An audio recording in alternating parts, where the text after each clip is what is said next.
Доаѓаме во кабинетот на министерот за труд и социјална политика Спиро Ристовски.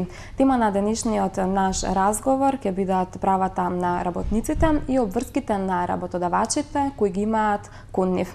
Министерството за труд и социјална политика спроведе голем број на кампањи со цел да се намали невработеноста. Дали се ефективни овие кампањи? Министерството за труд ќе продолжи со спроведување на овие кампањи, бидејќи најдиректно има резултати од спроведувањето на овие кампањи. Имено ако ги земете податоците во предвид дека до пред 8 години имаше 400.000 невработени лица, сега во моментов евидентирани невработени лица во Агенција за вработување се некаде околу 250.000. Тоа е резултат на зголемениот број контроли кои што ги спроведува Министерството преку Државниот инспекторат за труд, преку пријавувањето и развојот на свеста кај самите работодавачи, но и спрема зголемувањето на инвестициите, а со тоа и зголемувањето на бројот на работните места, без разлика дали станува збор за домашни приватни инвестиции или станува збор за странски директни инвестиции. Актуелна е кампањата Одби работа на црно, која што таргет цел има да ги заинтересира средношколците и да им објасни на истите колку е погрешно да се прифати работа на црно. Какви се резултатите од досегашното спроведување на оваа кампања? Со оглед на фактот што поголем број невработени лица во Република Македонија, прилично голем број од невработените се млади луѓе, ние се одлучивме на една поинтензивна кампања токму кај младите луѓе, од причина што сметавме дека брзата потреба за заработка, посебно во летниот период, се карактеризира со прифаќање на било каква работа од страна на младите луѓе. И токму затоа се втора година поред со Министерството за образование заеднички со поддршка на агенциите за привремени вработувања го спроведуваме овој проект кој што ги дава исклучително позитивните резултати во смисла на тоа што над 90% од младите не би прифатиле работа на црно, односно без договор за вработување, а од друга страна е потребно уште поголемо нивно инволвирање во делот на законските регулативи, бидејќи анкетата покажа дека отприлика 50% се информирани за нивните законски можности, но битно е дека оваа таргетирана група ни е нас основен фокус за да се избегне мултиплицирањето на таа работа на црно понатака во текот на нивниот живот. Колкав е бројот на работници кои што работат на црно и покрај сите досегашни кампањи на Министерството за труд и социјална политика, и дали и покрај сите досегашни напори на ова министерство и ваши напори има работодавачи кои што се уште ги практикуваат старите навики да не ги пријавуваат своите работници? Видете, околу тоа колкава е вкупната бројка на непријавени работници можеме само да шпекулираме и да претпоставуваме. Некому одговара во политичкиот живот во Македонија да говори дека е енормно голема, некому дека е многу мала. Јас одам по она што се резултати на контроли на трудовата инспекција. Ако ги анализираме последните 5 години последните 5 изминати години, можеме да констатираме тренд на намалување на бројот на лица кои што се констатирани, односно се затекнати како непријавени лица во компаниите. Ако пред 4 години говоревме за бројка од над 4000 граѓани кои што беа констатирани да бидат ангажирани на црно, 2012 завршивме со некаде 830 лица, што е 4-кратно намалување. Продолжуваме со 2013 година со интензивни контроли, така да генералниот тренд има опаѓање на бројот на невработени лица, односно непријавени лица ангажирани на црно, што е прилично добар показател. А од друга страна е многу значајно заради тоа што пак во овој период ние ги многу кратно ги зголемивме контролите, со што практично се покажува дека има намалување на бројот на непријавени работници за некаде од прилика 4 пати по бројот на констатираните надзори. Така, велите ги зголемивте контролите. Дали при овие контроли се забележа, се затекна на лице место дека има работници кои работат цело работно време, а за пријавени на пола работно време? Па тоа беше една од состојбите која што со заеднички со управата за јавни приходи ја најавивме уште пред еден извесен период дека ќе започнеме со процес на контролирање на злоупотребата на институтот скратено работно време. Имено добивме во тој период неофицијални информации дека во определени компании лица се пријавуваат на скратено работно време со скратена плата, односно пола плата и пола придонеси, а ги извршуваат работните задачи на цело работно време. Некаде извршивме отприлика над 600 инспекцијски надзори во компании кои што вработуваат отприлика над 4500 граѓани. Од тие во контролниот надзор кога беше повторно реализиран, беше констатирано дека на над 1250 граѓани им е променет статусот, односно од статус скратено работно време беа пријавени со полно работно време, а на вкупен пак збир на фирми кои што во тој период беа предмет на анализа, некаде има отприлика за 10% изголемување на вкупниот број на вработени, а намалување за 20% на бројот на лица кои што се пријавени на скратено работно време, што е одличен показател. Значи за сметка на трансформацијата од скратено во полно работно време немало директен ефект врз вкупниот број на вработени во тие компании. За работењето на црно многу пати досега се зборува дека се виновни работодавачите, што до некаде и не е далеко од вистината. Меѓутоа, што е со оние работници кои што само иницијативно прифаќаат да работат на црно, бидејќи во тоа гледаат и некаков свој бенефит или корист? Имате ли информации дека има работници кои што по завршувањето на својот работен век, иако примаат пензија, се уште се активни на подрачјето работа и се задоволуваат со работа на црно, а при тоа и прават штета и на државата, меѓутоа и на самите себе си? Видете, согласно Законот за пензиско и инвалидско осигурување, корисник на пензија не смее да биде работно ангажиран во исто време и да прима пензија. Значи, тој може да работи, меѓутоа за да остварува плата, мора да ја стави во мирување пензијата. Ние спроведовме контроли и констатиравме некаде од прилика една бројка од 200 граѓани кај кои што во исто време била примана и плати и пензии, на тие им се прекинува едно од правата врз основа на изјава од нивна страна. Меѓутоа, факт е дека посебно во сезонските активности се знае често пати да се ангажираат и лица што се во пензија да бидат ангажирани на црно, меѓутоа ние во тој дел спроведовме низа реформи кои што се однесуваат на олеснување на обезбедувањето на сезонски работници како процес, но истовремено воведовме и санкција за лицата кои што ќе бидат ангажирани на црно доколку не пријават, и за нив постои санкција од 200 евра затоа што не пријавиле дека некој ги ангажира на црно. Со што тоа на еден начин се соучесници во целиот тој процес на ангажирање на црно. Дали се почитува законот за исплаќање на минималната плата? Дали имате сознанија за работодавачи кои што исплатуваат минимална плата на сметката на работниците, меѓутоа повторно од нив бараат дел од тие средства да им ги вратат назад? Видете, ние и тоа јавно го кажав на пресконференција пред неколку денови, ние во континуитет слушаме информации дека има злоупотреба и на законот за минимална плата. Но до овој момент ние немаме ниту една пријава од ниту еден граѓанин или работник. Во оваа прилика преку вашиот медиум би сакал да ги мотивирам, апелирам до сите вработени лица или лица кои што знаат за други вработени дека им се злоупотребува правото на минимална плата која што со закон им е утврдено во таа смисла за која што и вие говоревте, се исплатува минимална плата, па потоа се бара поврат на дел од тие средства во во форма на кеш или било како и да е, да пријават во трудовиот инспекторат на 15-131 бесплатниот телефон, затоа што само на тој начин со соработка можеме ние тоа да го констатираме, бидејќи конечно кога ќе прими работникот платата, никој во државата не смее да го праша како е тој ја троши. А во случајов ако некој ја злоупотребува или е злоупотребен, мора да го пријава тоа за да ние тоа го констатираме. Така се случува и сосем спротивното.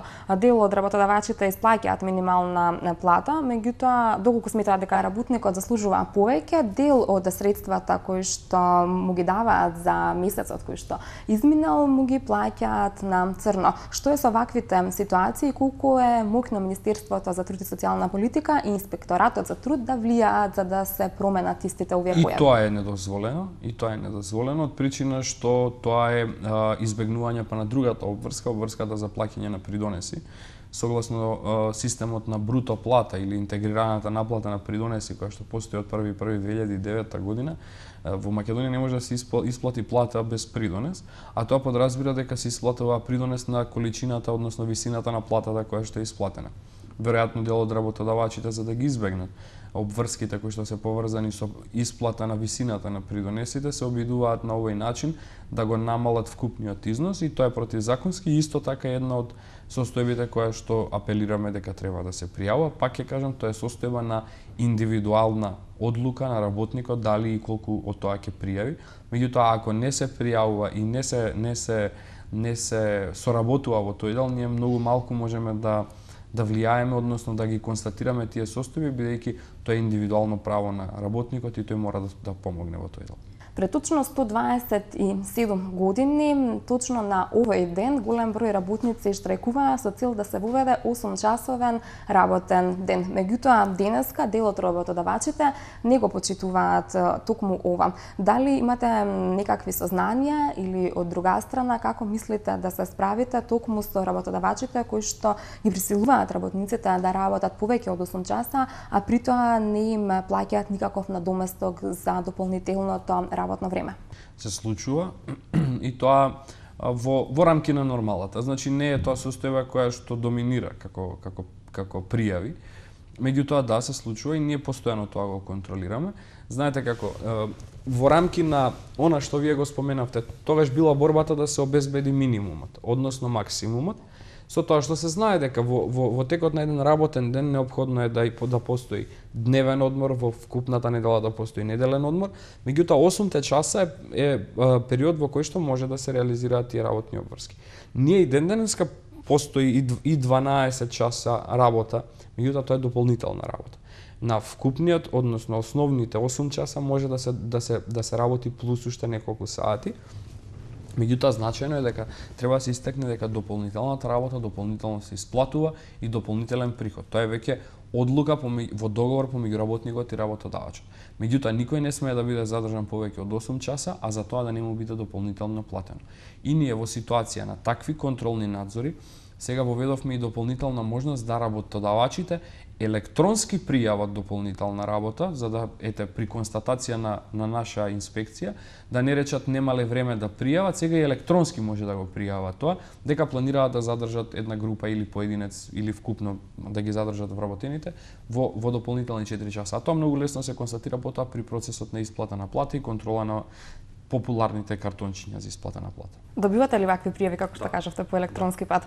Добиваме, значи ние го промовиравме тој проект пред некаде 2 недели, веќе започна, истиот ден веќе имавме првата пријава од страна на работодавачи, каде што велат ние планираме денеска да работиме дополнителни 2 часа, при што од страна на Државниот инспекторат за труд, преку софтверот се добива веднаш потврда дека е добиена најавата, за да се знае дека во евентуална процесна постапка на докажување се констатира дека била законски извршена таа најава. Така, може ли да генерализираме? Имате ли некакви сознанија кој сектор најмногу ги злоупотребува правата на работниците?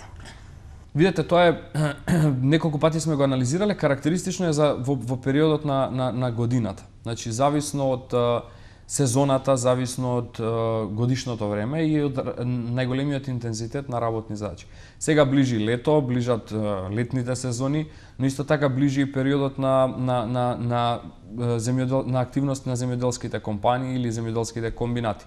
Во овој период е карактеристична злоупотребата на дел од работниците во делот на земјоделските дејности.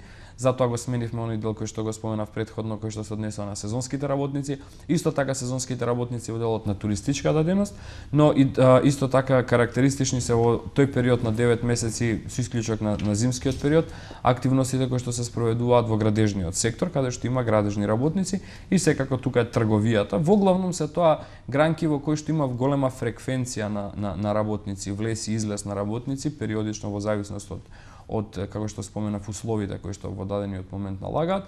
Меѓутоа не можам да специфицирам дека во таа и таа гранка има најголема злоупотреба на работници. Има речиси во сите, но во овие неколку кои што се поврзани со други, имаат практично влијание од други аспекти, влијаат и други периоди во годината во кои што има вакви ситуации. Така, би сакала да ве запрашам, многу често се случува да слушнеме изјави од типот дека можеби Министерството или пак Инспекторатот за труд не си ја врши добро својата работа. Меѓутоа, што е со свеста на граѓаните да ги пријавуваат? Сметате ли дека треба да се охрабрат да ги пријавуваат за да може потоа да се реагира? И колкави глоби се предвидени за непочитување на овие закони? Генерално во Македонија постои една единствена перцепција, тоа е дека кога е све окей, никој не е крив. Али кога треба да се најде виновник, тогаш е крива владата, државата, институциите на државата. Јас во многу мои јавни настапи сум кажал дека не гаам илузии дека мојот трудов инспекторат е совршен и дека сите инспектори кои што работат во трудовиот инспекторат се најдобрите инспектори во Република Македонија. Но луѓето си ја вршат генерално својата работа и не можам да кажам негативна оценка, напротив би сакал да ја изразам и мојата лична благодарност, бидејќи станува збор за една група од стотина луѓе кои што имаат енормно висока бројка на месечни надзори кои што треба да ги спроведат. Од една страна, од друга страна, не сметам дека и граѓаните се криви за целата таа состојба, но би апелирал како одговорни чинители во оваа држава, секој како поединец, да разбере дека борбата против сивата економија или непријавените работници, работата на црно е проблем со кој што се соочува целата држава. И решавањето на тој проблем може само да се успее во неговата решавање само доколку постои генерална соработка на сите структури. Не можам да кажам дека ние направивме се, значи ние пристапивме кон дополнителни измени на Законот за работни односи. Воведовме повторно пломби, затварање на субјектите во кои што ќе се констатираат непријавени работници. Ги заштитивме работниците со тоа што пломбиран или затворена компанија нема да смее да ги избрка работниците, ќе треба да им исплаќа плата како да се на принуден одмор и слично. Така да генерално законските регулативата во Република Македонија според мене е прилично добро поставена, но потребно е да постои многу поголема соработка, затоа што нашите инспектори не знаат што се случува секаде во секој субјект. Има премногу компании во Македонија и ако немаме навремена пријава, нема да можеме тоа да го постигнеме како информација. Во продолжение би сакала да поразговараме за нешто што сигурно ќе ги интересира посебно работничките. Тоа се измените на Законот за работни односи со кои што строго има забрана да се интересира за приватноста на кандидатката која што аплицира за работно место. Дали имате пријави по овој основ? Да, законот почна со неговата имплементација, се започна со реализација на сите обврски кои што се утврдени во истиот. Ова беше една иницијатива која што во насока на заштита на женските права и правата на жената работник, но пред се на правата на жената на мајката како работник, ги имавме иницијално подготвени како ресорно министерство и на кој што нормално амин даде владата на Република Македонија. Имено станува збор за измени кои што беа на еден начин изнудени од реалноста. Во Република Македонија ние направивме едно истражување во кое што над 23% од жените беа директно, се произнесува дека директно биле прашани на интервју за работа дали планира да раѓа деца и дали планира да креира семејство. Над 66% од жените или блиски роднини нивни кажале дека во тоа јавно испитување дека сметаат дека нивниот одговор по однос на тоа прашање бил пресуден во одлуката на работодавачот дали да ги работно ангажира. Токму заради тоа се одлучивме за примена на измена на законот и примена на нови одредби со кои што најстрого се забранува таквото поставување на прашање, најстрого се забранува барање на тест за бременност или некои други докази со кои што ќе се потврди дали жената е бремена или планира да раѓа или во следниот период. И таквата состојба задолжително треба да се пријави, а работодавачите ќе бидат подлежни на процес на докажување и на сериозни санкции доколку тоа се докаже како процес. Има ли веќе пријави стигнато до инспекторатот? Има, меѓутоа е со многу со прилично мал интензитет во оваа фаза. Би ги охрабрил жените работнички во тој дел да доколку се соочат со таков проблем или имаат информација дека некоја нивна колешка или познаничка, пријателка, роднина се соочува со таков проблем да се јават на 15 131, тоа е бројот на трудовиот инспекторат и да се пријави тоа како состојба за да ние одиме извршиме контрола. Министерството за труд и социјална политика ги поттикнува и лицата со посебни потреби да се вклучат во пазарот на трудот преку проектот Социјална инклузија и инклузивен пазар на трудот. Како се одвива овој проект и кои се досегашните ефекти од истиот? Видете, вработувањето на лицата со инвалидност или лицата со посебна потреба е процес кој што е прилично долготраен. и е процес во кој што треба соработка да постои од сите структури. Значи не е само државата таа која што ги вработува тие лица, треба да тоа се свати и од страна на приватниот сектор. Инклузивниот пазар на труд како проект започна, се одвива, веќе сме во интензивни комуникации со невладините организации и тоа не го спроведуваме само ние, туку го спроведуваме со поддршка на невладиниот сектор, бидејќи тој има значајна улога во целата таа имплементација. Целта на овој проект е да се првично психички исклучат бариерите дека тие лица не можат да придонесат како и другите лица во остварувањето на работниот процес.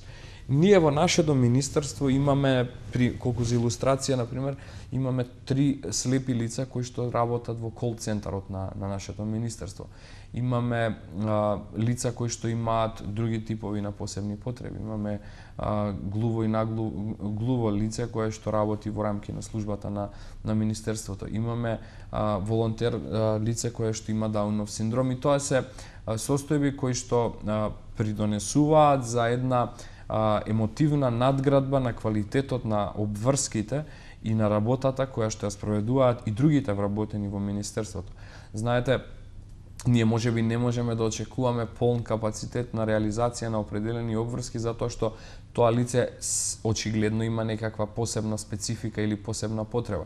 Но во рамки на нивните можности можеме тоа да го следиме. Целта на овој проект е да се развие свеста и да што повеќе лица се вклучат во пазарот на труд од лицата со посебни потреби. Така, 28 април се одбележа како светски ден за заштита и здравје при работа, а неудамна се случија и измени токму на законот за безбедност и здравје при работа. Може ли ни кажете нешто околу тоа? Последните измени на Законот за безбедност и здравје при работа беа иницирани од една состојба која што заеднички со Министерството за здравство ја констатиравме, се однесуваше на нелојалната конкуренција која што се појави во реализацијата на здравствените прегледи на работниците. Имено здравствените установи, јавни или приватни, има една единствена, практично еден единствен правилник по кој што тие требаше да функционираат, но во трка за бизнис со пониски цени се обидуваа да привлечат што повеќе клиенти кај нив да го реализираат тој здравствен преглед. Но тоа и немаше да биде толку проблем во трка за бизнис и остварување на приходи, ако не беше во прашање животот и здравјето на работниците. Односно, неквалитетен преглед не значи само поголема или помала заработка или количината на прегледите, тоа значи опасност по здравјето на работниците. Во тој дел имавме јасен став со министерот за здравство и заеднички двајцата седнавме, го преработивме законот, го преработивме правилникот, кој што го донесовме ние двајца по претходна согласност на владата и во него сега е јасно дефиниран и во самиот закон е јасно дефиниран стандарден минимум на лекарски преглед кој што мора секоја здравствена установа да го направи врз работникот. Врз основа на тој стандарден минимум, цената на чинење на тој стандарден минимум е 800 денари и сега ниту една установа нема да смее спротивно на таа утврдена цена да крира пониски цени. Така да очекуваме зголемување на квалитетот на прегледите, а со тоа зголемување на квалитетот на дијагностиката кај самите работници по однос на нивната здравствена состојба, а со тоа и намалување на нарушувањата на здравјето или во најлоша ситуација или смртноста кај дел од работниците поради проблемите со кои што се соочуваат. А тоа е карактеристично бидејќи е за посебни специфични работни места ќе има посебни специфични прегледи кои што се дефинирани. Така, и уште едно прашање за крај. Неколку пати во текот на разговорот ги охрабривте нашите гледачи и сите граѓани на Република Македонија да пријавуваат било какви нерегуларности, се она што сметаат дека треба да биде пријавено. Би сакала да ве запрашам колку се охрабруваат приватно и лично кога ќе ве сретнат да ви соопштат за било каква нерегуларност на нивното работно место или колку луѓето кога ве среќаваат во град, на улица, во супермаркет или било каде ви приоѓаат и сакаат да комуницираат со вас за нивните проблеми? Јас често пати велам ова е министерство на проблеми, ова министерство не е министерство на убави вести и на убави нешта. Многу ретко ние се среќаваме овде со состојби кои што не се проблеми од секојдневниот живот на граѓаните. Многу често се случува тоа, значи и во моите индивидуални, да речам, прошетки низ градот или било како, па и посебно на трибините кои што ги реализираме како влада секоја година со граѓаните во цела држава, директната комуникација е исклучително значајна и морам да кажам дека во многу ситуации, благодарение на таквиот директен пристап, на граѓаните се добија на времени информации. Видете, ние како влада се карактеризираме со една отвореност. Не е проблем да било кој од нас го најде човек или да се сретне со него, или па и на улица да се сретне со било кој од нас како државен функционер. Меѓутоа обврската е, знаете како, еднаш можеш да го излажеш човек, вториот пат кога ќе те најде веќе нема да поразговара со тебе. А материјата што ние работиме како ресорно министерство со мојот тим овде е прилично сензитивна и немаш право на грешка. Подобро на граѓанинот да му се каже дека нештото не може да се заврши или нема да се заврши, отколку да му се дава лажна надеж дека нештата ќе успеат.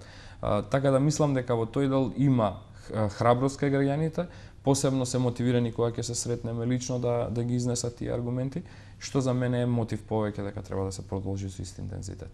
Тука некада го завршуваме и ова интервју. Јас искрено ви благодарам што денеска не примивте во вашиот кабинет и што издвоивте дел од вашето време, а при тоа одговоривте на голем број прашања кои што ги засегаат сите наши гледачи и воедно сите граѓани на Република Македонија. Благодарам на поканата и со задоволство секогаш сте добре дојдени. Благодарам.